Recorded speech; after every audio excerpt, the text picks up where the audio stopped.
Maya Paaldo, Minalenyo. Ako ay PK Gutierrez, and I will be your host for the first ever Most Outstanding Minalenyo Awardee serye. At dito, ipapakita po natin what makes Minalin truly exceptional. Of course, our Minalenyos and our scenic spots in Minalin. And today, we'll be featuring the Old Minalin Municipal Hall.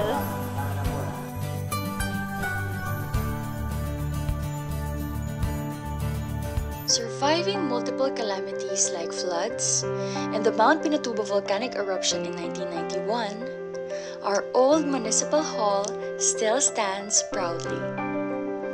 Aside from being the office of the previous mayors of Minalin, it also served as a trial court, the town's post office, and the offices of private entities such as Minalin Development Foundation and the Santa Monica Loan Association. But its role to our town doesn't stop there. It also became a Kadiwa store and was often used for the yearly Easter Sunday Salubong. Film showings in this spot also became a favorite activity among Minalenyos. The building was then converted to a public library, and at present, it serves as a museum that houses books, paintings, and various memorabilia for the general public to enjoy. Our guests for our first episode ay talaga namang bonggang-bongga dahil hindi lamang sila Most Outstanding Minalenyo Awardees, pero Most Outstanding Kapampangan Awardees din. From the fields of finance, law, and journalism, malalaman natin what makes these Minalenyos successful in their respective careers. Excited na kayo ba? Excited na ako? Tara, makasabyan tala! Ako, Ian Canlas, Most Outstanding Minalenyo Awardee. Ako, Itonet Orejas, Most Outstanding Minalenyo Awardee. Ako, Tony Boy Segmet, Most Outstanding Minalenyo Awardee. Hello, Sir Ian. Hi, PK. So welcome po. Welcome sa ating MOMA serye. Thank you so much for making time for us. Ganon. So, based po dun sa introduction nyo kanina, kita naman po natin na ano talaga kayo na kinakabahan ka. Hindi naman kinakabahan, pero I think this is different versus, well, first time ko ma-interview in a what's this, makanining setting, diba? At saka, I don't know, I think this will be the first episode of that series. Yes, and you are our first guest. Mas makatakot ata, PK. Hindi po, kwentuhan lang naman po to. So basically, we just want to know about your roots, of course, ang personal experiences mo sa Minalin, and your career, how you succeeded in your career. Mga ganun lang naman. Ayun. So, going back, dahil nga po, this is featuring the Most Outstanding Minalenyos. I just wanna ask po, what are your fondest childhood memories here in Minalin? Ano yung mga namimiss mo dito sa Minalin nung bata ka pa? Ako,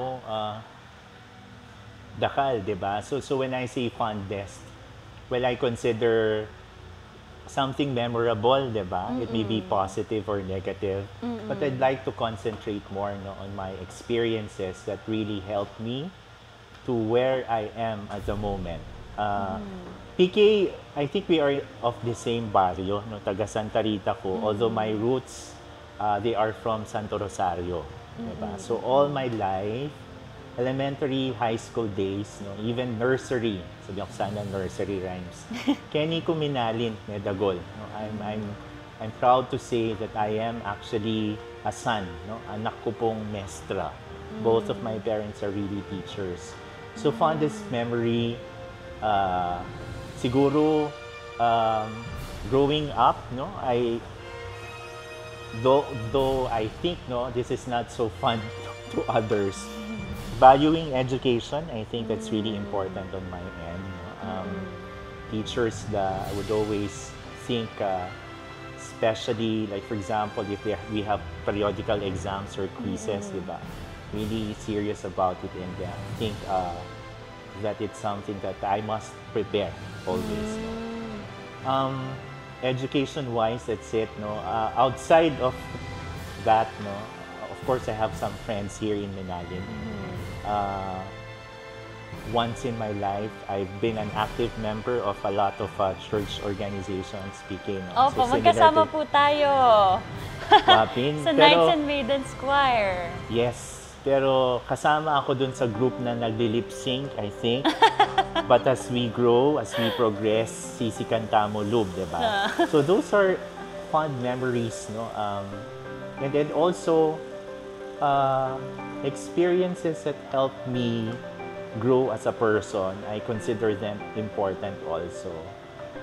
Siguro, PK, among the awardees, no? Ako siguro itang high school or even college days, that was the time of the Pinatubo. Diba? Hardship, I mean, challenges. Kita mo, diretsong naabutan nung what's this, the Lahar flow in the initial years.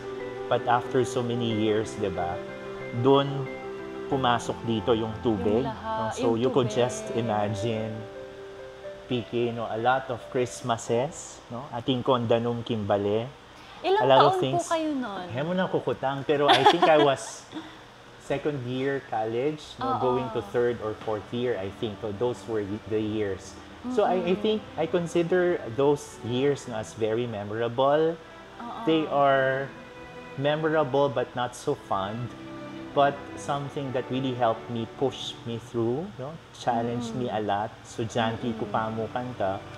But I mean, those experiences as well as challenges, no, really helped me to really do good in whatever I am doing, to aspire more. Because I think at the end of the day, it's really more on working. I think ang purpose, I think ang buringgawan. Yung pamilya mo, di ba? You want to help your parents, your friends also. Pumutok yung Pinatubo, I was high school. No? So, but the effects of which, we felt it especially here in Manalin after 2 or 3 years. Still fresh in my memory. Umuran na masikan in a span of, I think, less than 2 minutes. Feel mo yung danong, it's rising, it went above, I think yung almost second floor kanta kasi I think yung few steps. I-realize ko na yung properties, in a snapshot, mawala lahat yan. So I think these challenges, no, actually really helped me to sana magbayo yung sana tingkong agawa, sana kagising o kaya in the future. For the good, not only for myself, but also for my family, of course. Saan natin kong agawa. I think netong ita, na may silbing inspirasyon ko actually to do good in whatever I am doing. So, small things, di ba? I think yun yung mga small things that really mo ay isip na importante, but they are actually helping you to mold you into the person of what you want to become in the future. Ita mo challenge, Megkalahar, lulbog mo Kenny. It's something that really inspired and pushed me to do better. CPA kayo po. Has this always been something that you wanted to be growing up? Naku. Or bigla ka na lang napunta doon? Naku, ito pa, I think this is another good story. In destiny talaga, I mean, it will lead you to the right direction. May elementary ko and high school ko Kenny Pampanga, may college ko PKUST, no? Same tayo. Opo. Very good. Go stay nga. I think one of my akbalo nung masanting nga characteristic, padse ating kong linuban, buli ko 100% in bibeho, di ba? Hindi ako matalino, sinasabi ko, pero masipag ako. That's one thing that I could tell you. And you PK. graduated cum laude. Masipag ko sigurong mag-memorize. Bawal po Memorization, hindi that's naman one. po memorization ng CPA. Tama. You need comprehension, analysis also, and so on. Yeah, I was able to graduate with flying colors. And then eventually, I took the board exam and become a CPA also. One thing that you need to consider also, PK, you need to really join a right company or organization after graduation. So I think I am fortunate enough to join the current organization that I am part with. Diba? I mean, all of this challenges as well as the things that you would encounter if you will join a firm not only of my organization but of the same industry, this would really help you to be better professional. I mean, the discipline, diba? It's not just actually making sure that you do good with your clients, no? Kasi ting kaming kliyente, no? Professional organization. Primarily, you have to help and do good with your client. But amongst yourself, no, there's actually a healthy sharing of experiences. Diba? Itang, nung ating kang ibalong sagutan, pwede kayong kutnan ni sir or imam, diba? Or my peers. So that's how I really value the people, no, the culture, no, of that organization. I was telling you earlier that it's really important for you to join, no, after graduation, a good company or organization. Kasi iting experience ko. Nag-join ko kayong company kung any, pero akwa ko itang discipline, akwa ko itang right knowledge, ne? Akwa ko itang right attitude, no, professional attitude, na dadalhin ko to wherever I go. And that's something that I am truly proud and grateful of, no, with my current organization.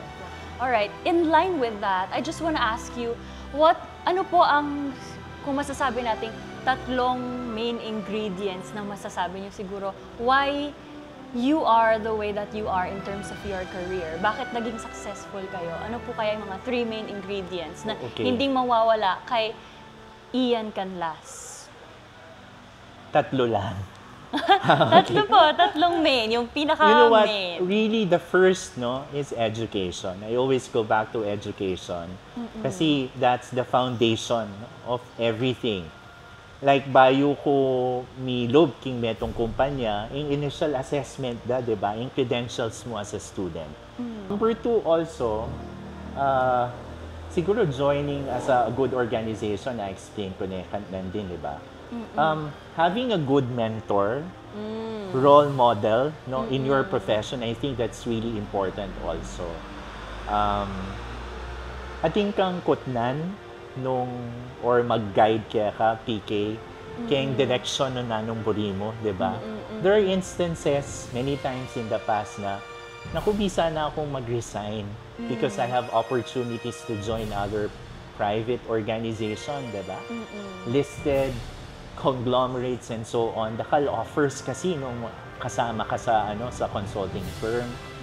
But you have to wait down, no? It's not just your current needs. Long term, what's in it for you? So sometimes it's not only your perspective that's important. You need to have a mentor or a third party, no, that would guide you or to give you a different perspective also. Number 3, I think continually improve yourself in terms of education. No? Learning also, that's very important. Maging purpose or advocacy nung balo mo, di ba, nanong effect na ning climate risks, di ba, all of these climate changes.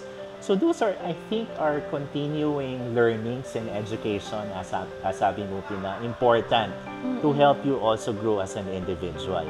And apart from that one, kasi PK, in kang totality, it's not just with your family, diba? It's not just with the workplace, no? It's not just with your friends. You have to expand your network also, no? Join socio-civic organization, professional organizations also, industry organizations, sectors, no? Because joining them, expand. Kasi kanta ka rugo kay, mag-improve mo rin. Madagdagan yung kaya kang balo because alimuyi ka because you need to learn from others also. Exactly. Ayun. So, Sir Ian, you are our latest Most Outstanding Kapampangan awardee from Minalin. Opo, opo. Can you tell us more about that experience? How did you feel coming into it? Ano po ba? In-expect niyo po ba? Naku. Ganon. Can you tell us more about that? PK, it gives me, what's this, masaya, goosebumps, at saka makatula yung experience ko. MOCA is the Kapampangan version of MOMA. So last year, 2023, I was really fortunate to be awarded or be given the Most Outstanding Kapampangan Award in the field of finance din. So similarly, I got that one also. I think professional excellence, Kenny King Minalin kay MOMA. Almost the same journey. Muna kasi if you look at the process, ating kang dapat nominator. So, salamat kayong nag-nominate Kenny Minalin, ni Tita Belen, at saka Kenny King Minalin, of course, I mean King MOCA. Mayor, I think, back up with the group, I think, because syempre ating mag-push or magsabi kang mayor. Journey to MOCA and MOMA, I think it goes to, lalo na kingan niyang Most Outstanding Kapampangan, PK, muna questions, di ba? Anak ko pa mo po. I mean, Interview po ba? May interview? no. But no interview, but I think there is an option that they can call you, di ba? But I think the submissions, the credentials would speak of yourself, of the candidate. So munang kaya ko ka rin mamahus ka ako, anak ko pa mo. Ako confident. I think I'm not credible. I don't have any or enough credentials, di ba, para manyambot ka. That's my initial reaction. So PK, hanggang manyambot ko, of course, di ba? Manyambot ko, personally, PK, I think it doesn't really end there. But diba? how did it feel? Because nung time po na yon hindi nyo siya ine-expect. So ano po, take us there to that situation nung nalaman nyo na you actually won? Sikreto ata. It boosted more my confidence. Nakadakal pa lang magtiwala kaya ka na emo balo. Kasi isipan ko mo, anyang mo muna, PK, well, the award is just an icing on the cake, di ba? Sabi ko ka rin kalugo, uy, inominate yung ko mo. Okay na ako. Actually, masayang-masaya na ako kanta, di ba? Kasi you recognize me. Pero detang recognitions, congratulations, thank you. Dakal, PK. Masaya. Pero apart from that, it's again reminding myself, ay, dakal palang maniwala ka ako. It will again challenge me, PK, na dapat sa lesson ko pa. Diba? Dapat ata, yung purpose ko kindi, mas ayusan kaya pa, dagulan kaya pa. Kasi dakal palang lalawe ka ako. Well, in a good way. At saka, ay, recognize at saka, akakita pala nung namin ka kung muling mangyari kindi. I think, ito yung realization ko. It's not really the award, but we are proud of you, congratulations, all of these comments, mas na akong kasaya. But it directed me to be a better pa, di ba? Think more, ayusan mo pa, pagbutihan mo pa, and so on. Because it's really, these are the learnings that I had after receiving the award. One last. Sige po. Itang minaos ka ako na in-announce na, ako akang lingwan. Sabi na, Koy, sana ining award ay ni mag-serve yung inspiration kaya ka. Kaya ka tutok na. Santing, di ba? Sana itang feel ko nga feel tamongan. It may not be, nangan man itamo, hindi lahat tayo makakakuha ng MOCA or MOMA. But I think recognitions, or pod from your friends or family members, I think these are good enough. Diba? Nung ako mo, okay na yung yes, you're doing good. Karing pamilya ko sa kaluguran. This one would really inspire me to do better. O sana makanta yung thinking tamo. as an individual. So parang kahit po mga latimong bagay, words of affirmation, they really mean a lot to uplift other people, ne? Yes. So ano po kaya yung posibleng masabi natin sa viewers natin, banta i-increase dapat ding support with each other, especially ito po talaga yung culture king minalin ever since. Kaso itapin po bala mo slowly mag-die down na makanyan. Balo mo, I think, balo ne, I think it goes with the generation also, PK. Minsan, mo showy. I mean, we do not show how we feel with others, di ba? O si mapin ngayon natin ng social media, wherein you could say whatever your feelings are, di ba, nung nanumburi mo. Pero I think, at the end of the day, lalo na nung kapamilya me, o kaya kaluguran me, you're always there. Ako, maniwala ko pa rin na, ay, supportan da ko din encourage da ko din and so on. Siguro kulang mo yung venue na iparating natin or sabihin yung mga lahat ng ganon. Then pong pangunahan ko, no? And even the younger generations, they might have different ways of doing things at the moment, diba? Technology, the way they express themselves and so on. But I think in terms of the foundation, kung nanong buridang sabihan, at so pa rin diba? The foundational values, no, such as love of family, diba? Education, I've been telling that one, diba? Yung hard work and so on.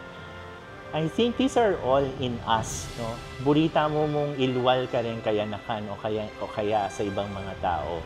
So it really comes with different ways of doing that one, no? So I encourage, no, as much as I can, as I am doing, karin ka akong staff mo rin, king opisina. You are my favorite. Kanya sasabihan ko, because maraming blah, blah, favorite. blah. So sabi na, ay sir, hindi na kami naniniwala, lahat kami favorite mo. I mean, these words of affirmation, ito bang makanta na, oh, you're doing good, no? That's something that we should do always.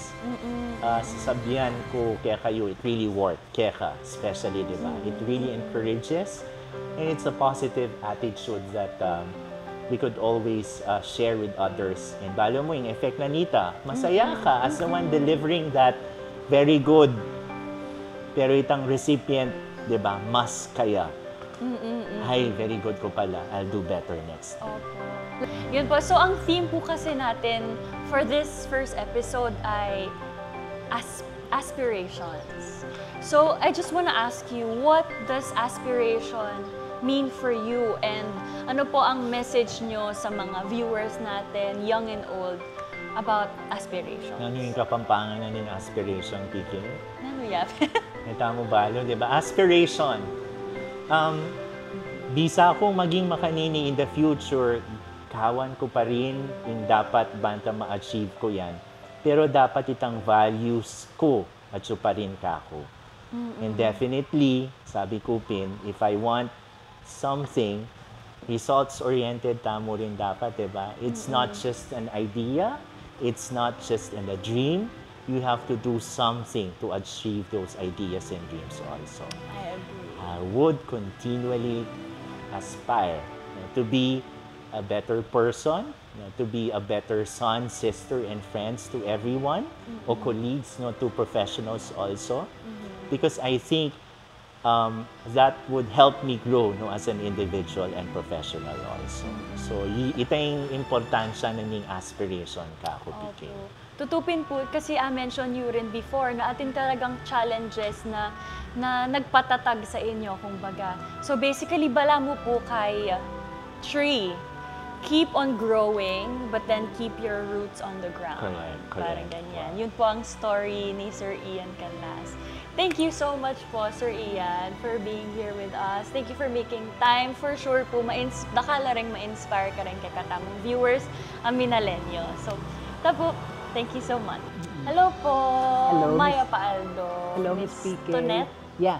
Miss Tonet or Ma'am Tonet? Just call me Tonet. Ay, parang di ko po kaya. Saan mo na ako Tonet? I'll Ma'am be Tonet. comfortable with that. Sige po. Wow. Kamusta kayo po? I've been healthy. in recent months. Although mapali, but the farm is cooler. That's great. Atin kayo pong farm, Kenny Minalin. Wow. It's my connection to Minalin now. That's great. It's the old house and the farm. Opo. Uling po kaya, culmination niya po yun most outstanding Minalenyo tamo niya. Siyempre, burita mong i-celebrate ding stories king Minalin. So I just wanna ask you, what are some of your fondest childhood memories, or not even childhood, like even before, what are your fondest memories here in Minalin? I consider Minalin in some as a refuge. Yung pag kami pachetting kasakitan kembye, mamatras kami Minalin. So, one incident would be when my father died, and I was only 13. So we had to move into our grandparents' house in Santa Catalina. And then I had to study at Minalin Academy, which is gone now. Opo, But it was a good school back when I was in second year high school. Opo. Pati po din parents ko ka rin nila. And then when things went okay, we had to leave again for San Fernando and study again there. So, another good memory is that every summer we'll be here for the rest of the hot months. Makatok ng imbale na nga po ko at yung silong. Kaya kami, kapat makalele kay ngilog, we would have the fresh catch in the morning. Kareng kasiping mimbaleng manasan. Opo. From eel, igat, to shrimp. Atin pong shrimp ka rin ilog before. Yes, and we like the luno. Luno. These are quite dried fish, shrimp. Na manyaman laking nasi, mapali, kabadinan mong gatas damulag. And then that river, of course, as children, you'll have your time swimming there. Opo. So those are the happy moments we have. So in Catholic faith may lalam uling ketang kapamilyatana ning practices gagawan da Kenny Minalin.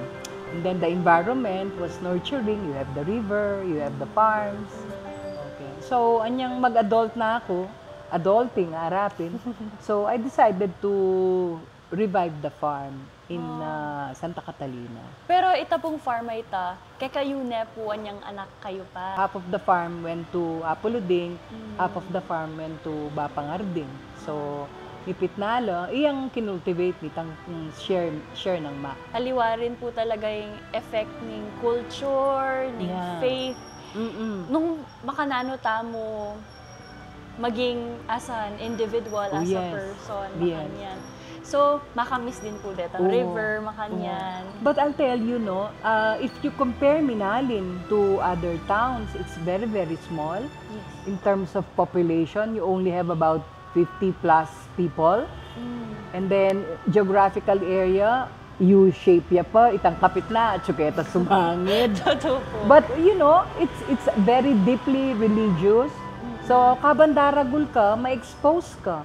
And then your church, our church, patsiyakit me, and you go around the other Pampanga towns, it's a different kind of church. Uring kaya ngarap na, tinya retablo. And then it's been declared the national cultural treasure. Yes. Itang pang-religious na rin Minalenyo. Nung dagol ka ketang setup ito, ketang milieu ito, dagol ka rin, bala mo catechism yan. Opo. So, na-mention nyo nga po na your faith really shaped you, no? How did this translate to your now successful career as a journalist? Okay. In pang-reporter ko has been honed by so many factors. Faith is one. Pero itang uling masanting grounding kaya ni Minalin, grounding in the case of seeing the processions, hearing the mass, hearing stories of some, you know, if you're growing up, you listen to these narratives, it sorts of enrich your information as a journalist. But I think yung humility to listen to stories, kani ko rin ni Kwaita sabihan da rin manahimik ka pa, makiramdam ka. No? They teach you to listen to stories, to people telling their stories. So itang value nga ito, that's very important for a journalist, listening. So in your entire career, what would you say is one of your highlights or something that you really hold near and dear your heart? One story I always go back to Minaling is the Aguman Sandok. You sort of see this unique festival by men, not gays, ha? Okay, by men, kabat karela, kaya rite of passage, o kaya tutuloy dahil ang tradisyon gawa da rin pengari da. But you know, where in the Philippines can you see people laughing at their own? It's a very unique tradition of Minaling. So I keep going back, covering it, and writing about it. How will you compare the ones before and now? Okay.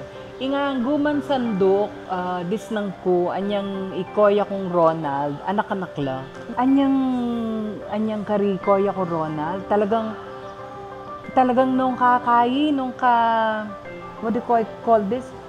Nung ka-shy, they had to overcome it by drinking. Kasi parang Shot, yan.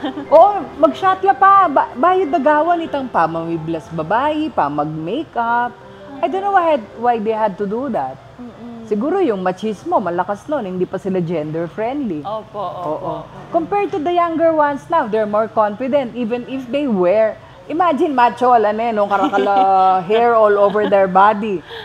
At ilang mustache. But, you know, they don't have, most of those I interview, don't have to drink to get the courage to come out and openly say, babae ko pangin, So yung attitude may pagbabago, mas open yung itong mga later years. What can you say is the most challenging situation or anything that you have to face as a journalist? Okay. I had many difficult coverage back then, including insurgency. But to me, the most difficult was Pinatubo. The aftermath of the eruption.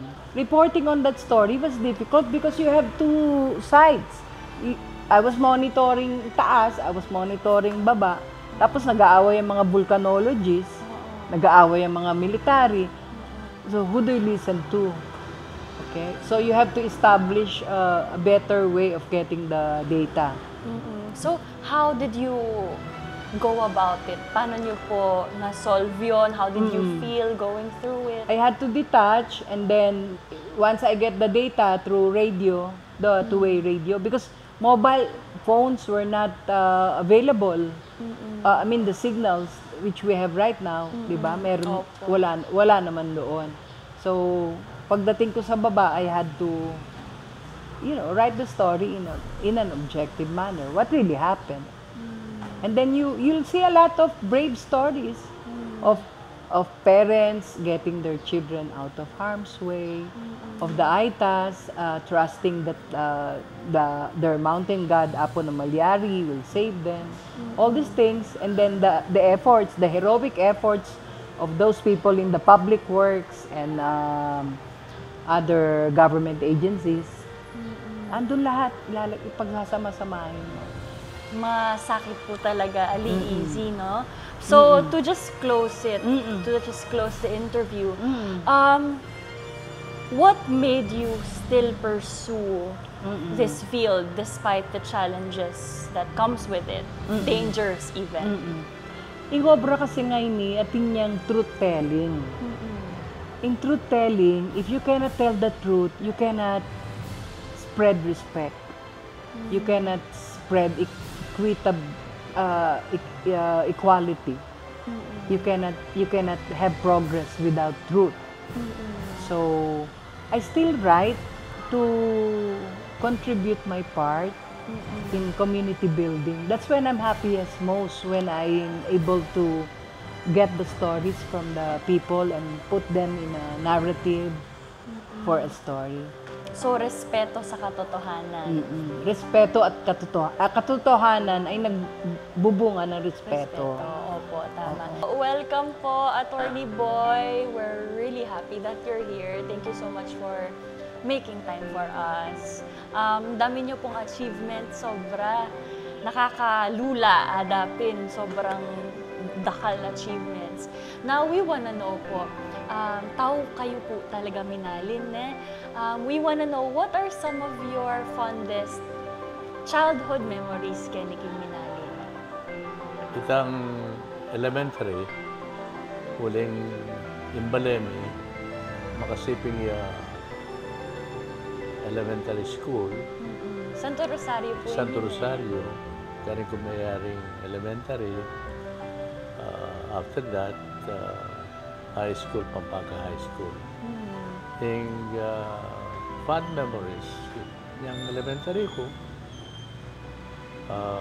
maka-short pants ka, maka-swegus ka, o pa yung traco, yung chico, patagay, karganda ako kay school.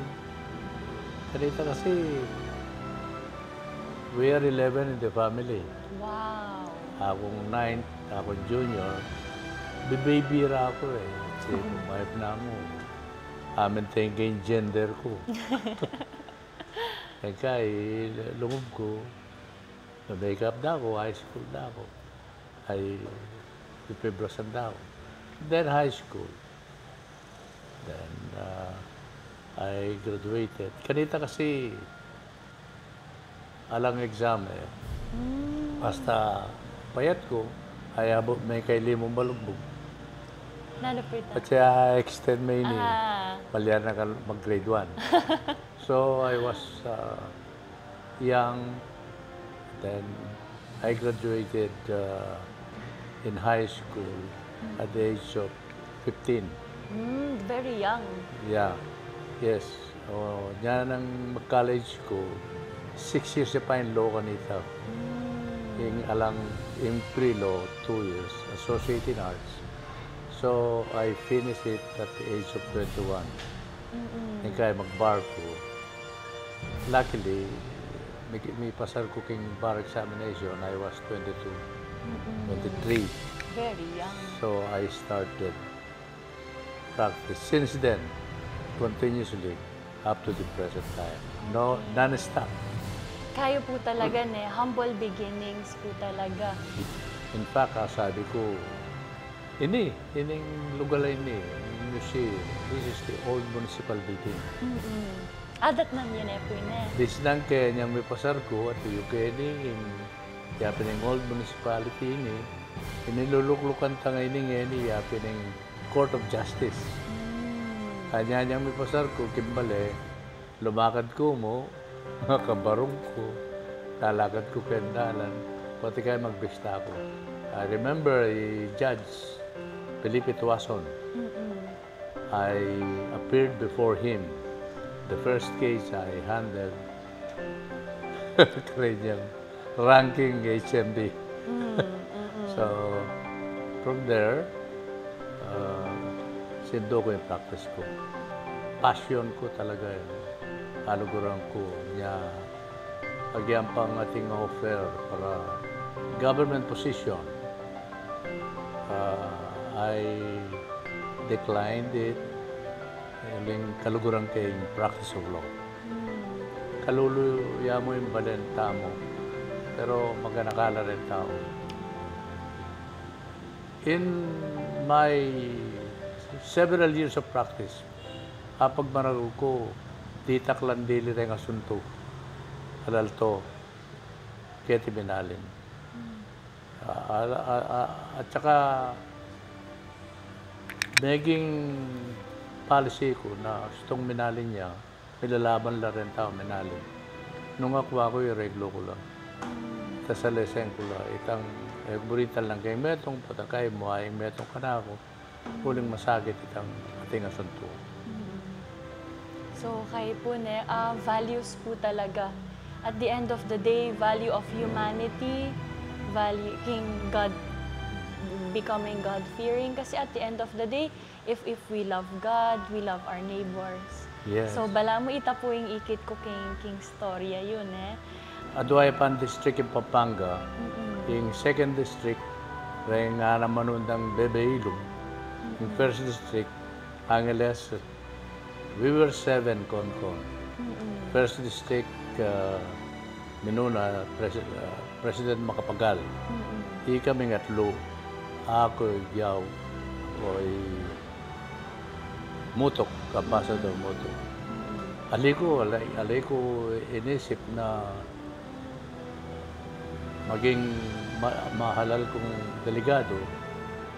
Kasi muna, ala na akong background kay politics. Una nga burike, tinagal ko uling kanita, very fair, at meron nga pakakalulong na pisang magsilbi. Non-political niya kasi eh. Non-political meaning, in Comelec, the Comelec provided for some protocols and guidelines na alang malagastos. Pakakalulong ka tsansa yung mahalal. Opo, tama po. Kasi it's really for the people, which the government should be for. Yes. For the people and by the people, of course. You're right. Ayun po. Yun nga, to someone who's successful, atin ko pong ikita picture, atin pong malago. Atin pong malago Kenny na makasakeking kay Karo. King Karo. Ano pa bang tawag pag ganito? Float. Ano mo, PK? Ating tradisyong keti minalin.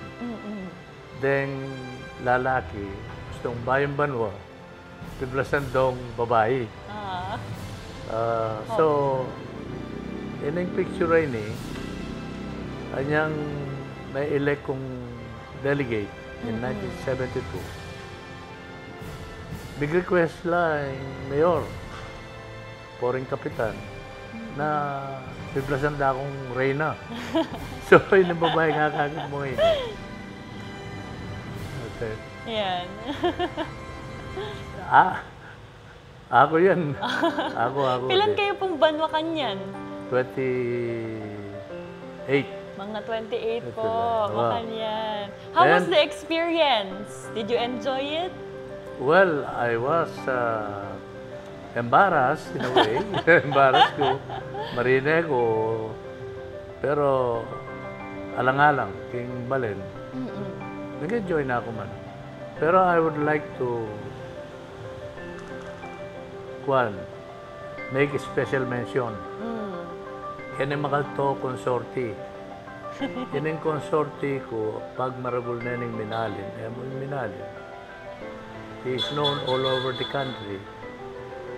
Yan ang consorti nga Chukeni is none other than Justice Roberto Bablagman, who became a judge of the RTC in Manila, CFI, Sandigan Bayan. Wow. Yang maybe sa mo naman maging konsorte ko, si Justice Lagman. Kabayat na naman po yata ning traka yan. Bigatin na rin dadalahan na. Nano la rin prinsipyo na in-uphold you, bang kamiras kayo, kuno ka rin kayo ngeni. Yung tindanan ko kayong prinsipyo is, you can never go wrong if you do what is right. Basta you're confronted with the situation, patakay misip ka.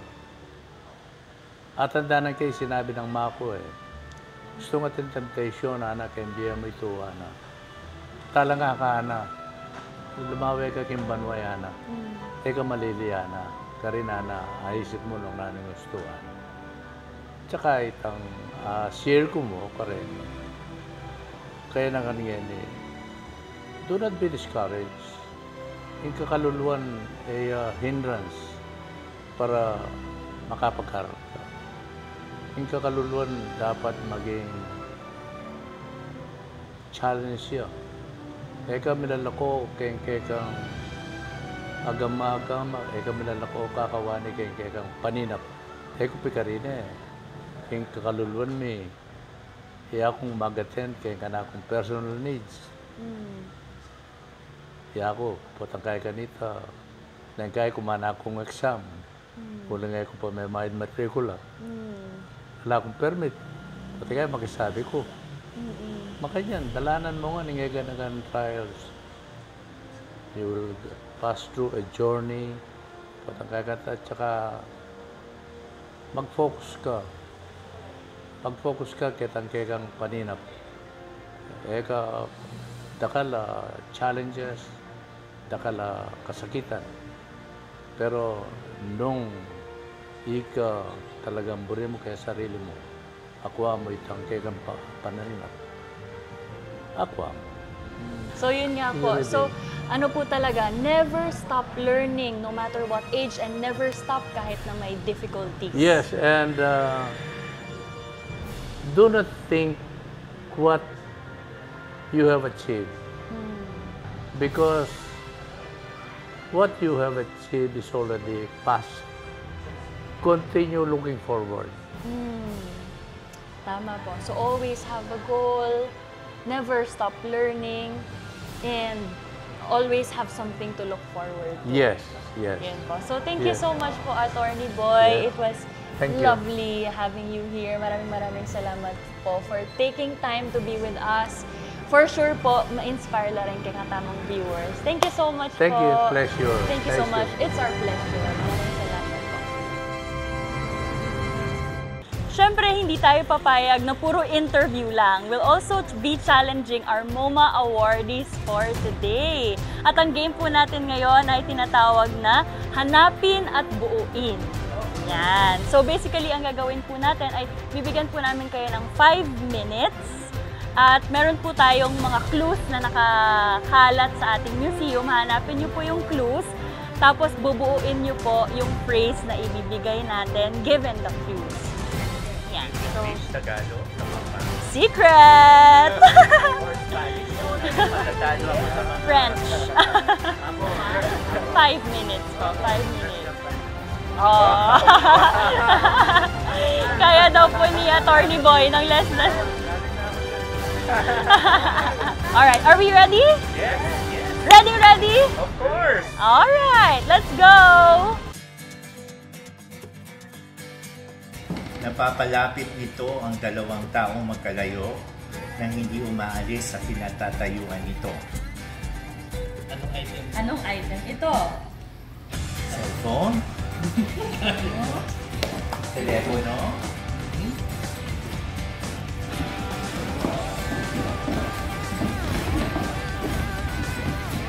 Kaguli at yung telepono ng Tim Kenny.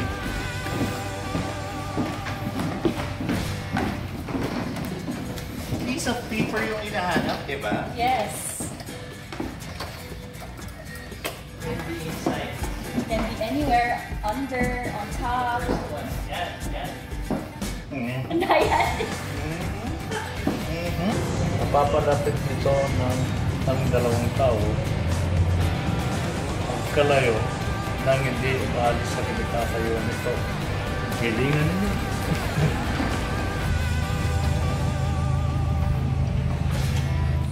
Lawin niya po kilog, lawin niya po lalaw.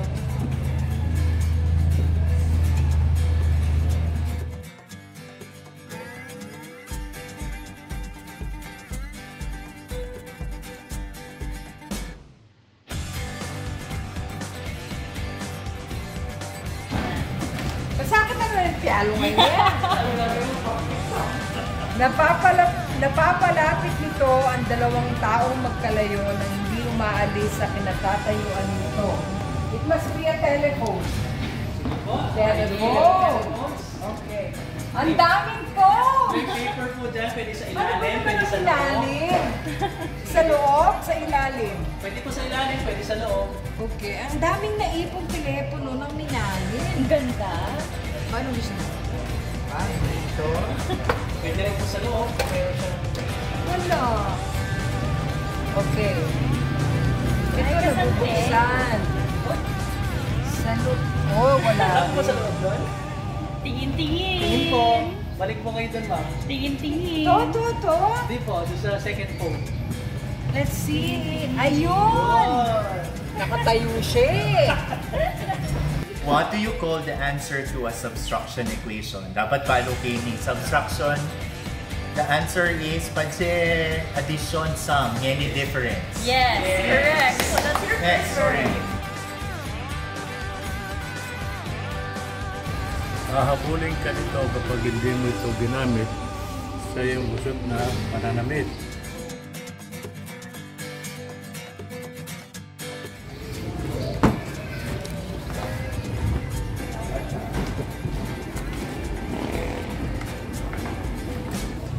Plancha! What do we call a shirt size bigger than a medium? Small. Bigger than a medium. Large. Okay. Okay, Alright, bigger, that's your bigger. first word. Large. Alright, and then complete the sentence. To make a difference, you need to have bigger or large aspirations. Yay! Bigger na sabi ko. Kaya po yun. Good job. To make a difference, you need to have a large aspiration. Yay! To make a difference, you need to have large aspirations. Yay! Mas mahirap sa recording. Pasulatin niyo na lang ako.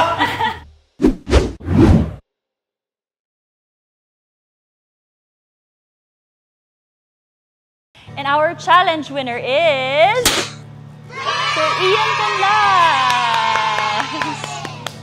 Congratulations po, Sir Ian! And that concludes our first episode for our Most Outstanding Manalenyo Awardee serye.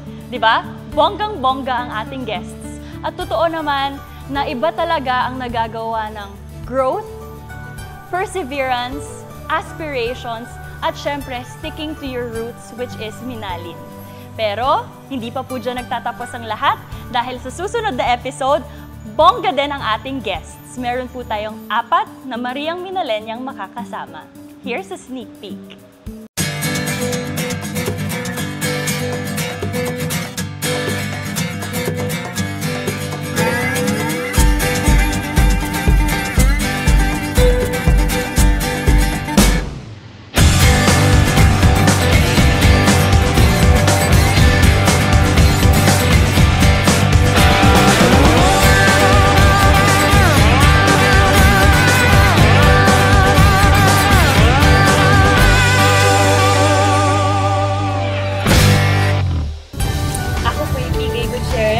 See you on our next episode. Bongga ka, Minalenyang!